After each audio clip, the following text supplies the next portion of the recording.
The Democrats are descending into farce. Do you know what a farce? A farce is a comedy marked by buffoonery and crude, ludicrously impossible events. And that's also the definition of the Democratic Party at this point. I mean, one of the good things about traveling, when I travel, I get to see more left-wing media. You know, I'm in bars and hotel lobbies, and they play CNN because nobody would watch CNN if they didn't play it in public places. And on the elliptical machine in the gym, I'll go switch back and forth between Fox and MSNBC. And you get to see a party, the left, completely sinking into, they're now a parody of themselves. They're a comedy show. It's the Democrat comedy show because they've got a problem. They live in a Manichaean universe. You know, Manichaeism was that philosophy that had some effect on Christianity until they declared it a heresy. It's basically that there's two forces in the world, the force of light and good and the force of darkness and evil, and they're always battling together. And because they think of politics that way, instead of just a series of policy discussions on how to solve problems, they think that everybody on the other side must be evil, and their forms of evil are racism, sexism, homophobia. But the point is evil. That's what it comes down to. And so now you've got Donald Trump, who just exemplifies this because he won't apologize. He won't tiptoe around things. He is brash and rude and crude sometimes. Here, let me just play you, just to start the comedy off, let me just play you an ad. Dan Helmer, who seems like a pretty decent candidate, a veteran and all this, he's running for the Virginia House, right? And here is part of his ad. After 9/11, the greatest threat to our democracy lived in a cave. Today, he lives in the White House. So now Trump is Osama bin Laden. Osama bin Laden slaughtered 3,000 people. Then Donald Trump, you know, his steaks weren't that good, apparently. I don't know. It's like this. So let me begin this discussion and show you how this works with a parable. This is a parable from the good book, from the Gospel according to Matthew. There was a man, it's very short. There was a man who had two sons. He went to the first and said, "Son, go and work today in the vineyard." "I will not," the son answered. But later he changed his mind and he went. Then the father went to the other son and said the same thing. The son answered, "I will, sir," but he did not go. Which of the two did what his father wanted? And even the people who Jesus is attacking in that parable say, obviously, it's the one who it didn't matter what he said, it mattered what he did. So now you've got, over the weekend, I guess it was Friday, while I'm in New York, the May job numbers come out. And they are extraordinary. The economy is extraordinary. The New York Times, a former newspaper, ran a story that said the real question in analyzing the May jobs numbers released Friday is whether there are enough synonyms for good in an online thesaurus to describe them adequately. So, for example, splendid and excellent fit the bill. This is the New York Times talking about the Trump economy. The U.S. unemployment rate dropped to an 18-year low of 3.8%. I think it's tied going back like 50 years or something. Employers hired more people than economists had forecasted. Wages, which is also a big deal, wages have been stagnating, although it's a question whether they've actually been stagnating, but the point is they haven't been rising as fast as we'd like. Wages also grew faster than expected, a sign the tighter labor market is prompting employers to pay workers more. And the black unemployment rate, because remember, this is the big thing, Trump is a racist. The black unemployment rate, whose decline Trump has celebrated, fell to a new low of 5.9%. This is the biggest low in history. It's almost full employment for the black Americans. Okay, so just what do you do with this? If you're living in a Manichaean universe where Trump is the force of darkness, you now have to go after this great economy, and you can only do this by descending into farce. I mean, you have to become basically, I am an absurd person saying stupid things. That's what happens to you. So Trump had a tweet an hour before the job numbers come out. He said, "Looking forward to seeing the employment numbers at 8:30 this morning." Didn't say what they are, just said that. That is a break in protocol, right? You're not supposed to do that. You're supposed to wait until the job numbers come out. Although Obama did sometimes say something that could be taken as a hint that he was preparing you for his lousy job numbers, which were continually lousy, even though they kept touting them as going up. I mean, these are extraordinary, and they're because of Trump. They're because of Trump's policy, because of the tax cuts. So the media goes nuts about this tweet. And I'm on the elliptical in the gym, and I'm watching TV, and I'm watching Morning Joe, right?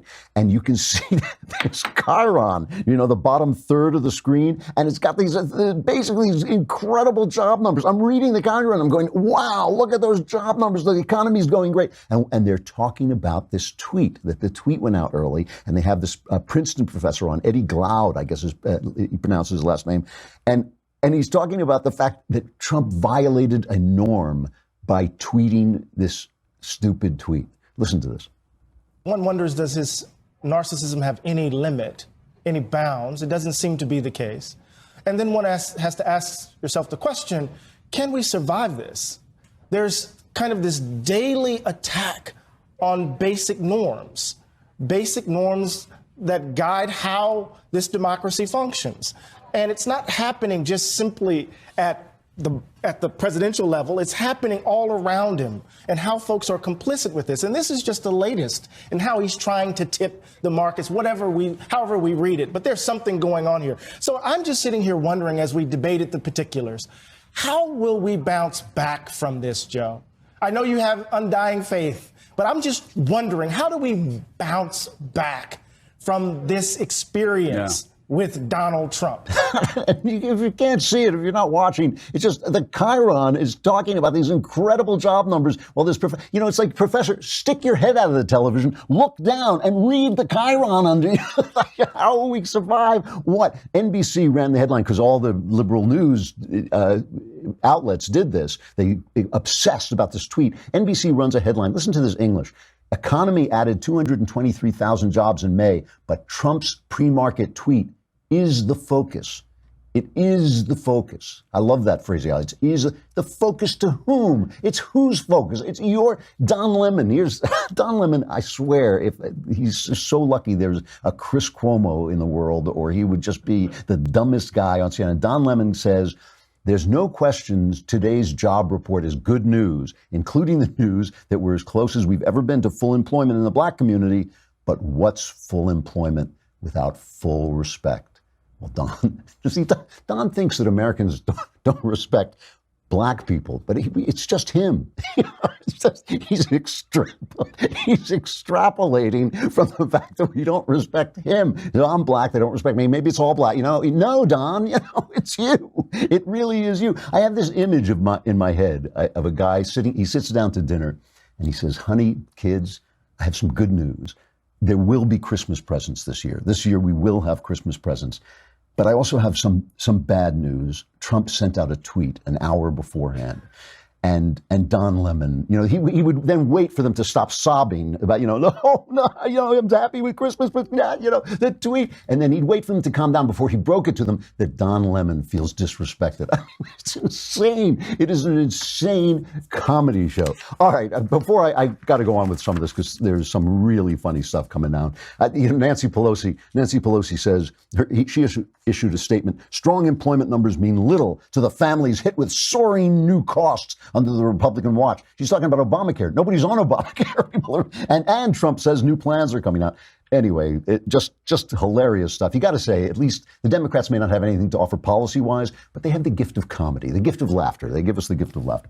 So the people are not going for any of this. They don't buy into any of it. I mean, the polls show one of the trackers of the pulse of regular Americans is a poll question that asks if the country is headed in the right direction. According to Rasmussen, 42% now say that this country is headed in the right direction, and 53% say it's headed in the wrong direction. Now, that doesn't sound like much, except when you realize that the sentiment during the Obama years, people at the end of July 2011, the numbers were 14% thought we were headed in the right direction, and 80% said we were headed in the wrong direction. This is the thing about Obama. People liked him personally because, he was stylish and calm and all this, but they did not like his policies, including Obamacare. Just continue on this idea of farce. Here is, I like human absurdity so much that sometimes my sense of humor strays a little bit into the unsavory. And here is an example. In Virginia, there is a guy named Nathan Larson. Have you heard about this guy, Rob? Nathan. Yeah. He is running as an independent, but I'll get to how the Democrats figure into this, okay? His policies, he lives in his parents' basement or something, and his policies support, pedophilia, incest, the usual things, white supremacy, marital rape. Here's an interview a local TV station does with this guy. You only have to look in his eye. The guy's like a felonious loon. You only have to look in his eyes. But here is a Virginia candidate for the Congress. What about sexual relations with your own children? Like, I would favor, legalizing incest. Why is that? Just because personal freedom. What about the children's rights? Wouldn't that be rape to have sex with a child? Well, like with girls, I just believe that it should be for fathers to make those decisions. And you don't find anything wrong with that? It's not for me to intrude on another family and tell them what they should do. Wouldn't that be really dangerous for children? I don't see how we know that. Children are human beings. They're not property. What about their protection? Oh, the law doesn't treat them as having the full rights of adults. Yes, folks, he is that crazy. It's horrible. Like, on the one hand, it's like watching a guy who's been possessed by a demon, which is not that funny, but there's something about the guy just standing there running for Congress. So what's this got to do with the Democrats? How did this guy get to be a congressional candidate? Well, during the Hillary Clinton-Trump election, Hillary Clinton's close friend, the Virginia governor, Terry McAuliffe, was afraid that she would lose the swing state of Virginia. So he forced down the throat of Virginians, overriding courts, overriding the state Congress, everything. He forced a law down their throats that allowed felons to vote and run for office. Because who would felons vote for, right? It's kind of like they say, you vote for the kind of people who are like you. Felons are going to vote for Hillary Clinton, right?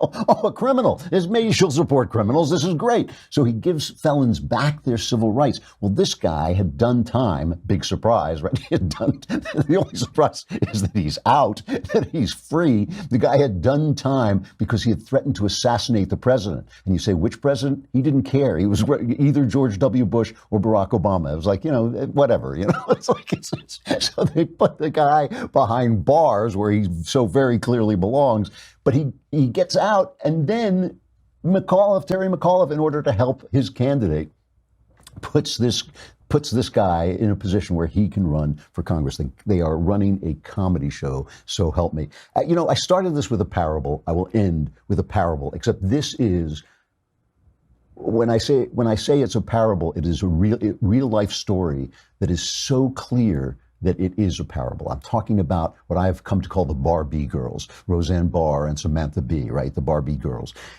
And so Roseanne is a Trump supporter, and she puts out a tweet, kind of just on impulse, that could be interpreted as racist. So they interpret it as racist, of course, because a conservative said it, and all conservatives are racist, so it has to be racist. And she's fired off her show within 3 hours, this popular money-making show. She's fired within 3 hours. You know what? I don't care. She sounds like an awful person. It was an ugly tweet, whether it was racist or not. It was an ugly thing to say. That ABC Disney has the right to do what they want.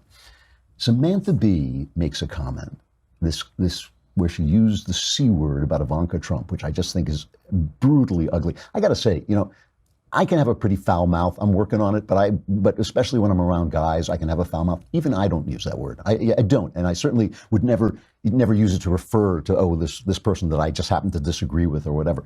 That remark was not on impulse. It was not on drugs. It was not because she's mentally ill. It was a scripted remark that went through all the vetting that it could possibly go through, right? The station vets it. The producer vets it. She goes on and says it. The audience cheers. They tweet, oh, how wonderful it is. It's trending on Twitter, I think it was, in some social media.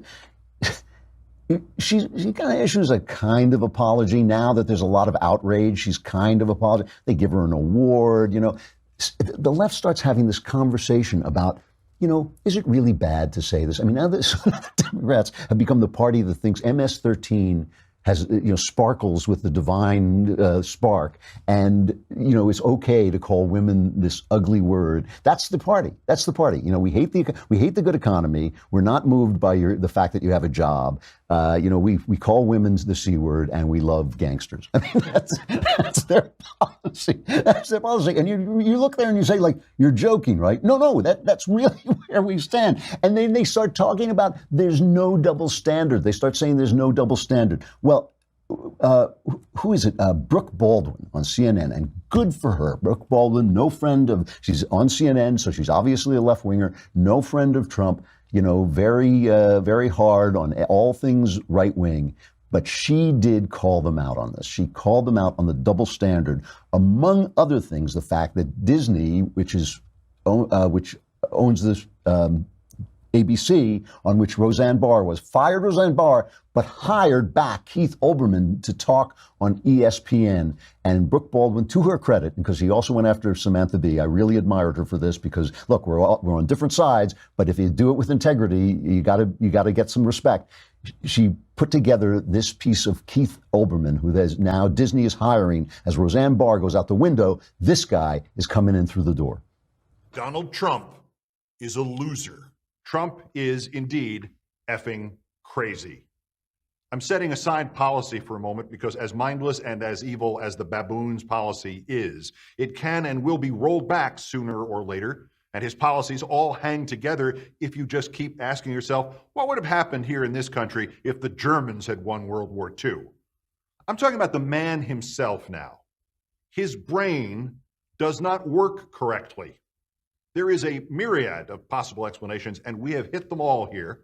Congenital disease, drug use, any of a dozen post-concussion traumas, Alzheimer's, senility, lack of common sense, lack of awareness of things in the world besides himself, and endless specific emotional or psychological or intellectual incapacities, or all of these things at the same time. You said recently via tweet that Trump and his family have done more damage to America than bin Laden and ISIS combined. Yes. All right, we'll finish this up in just a minute.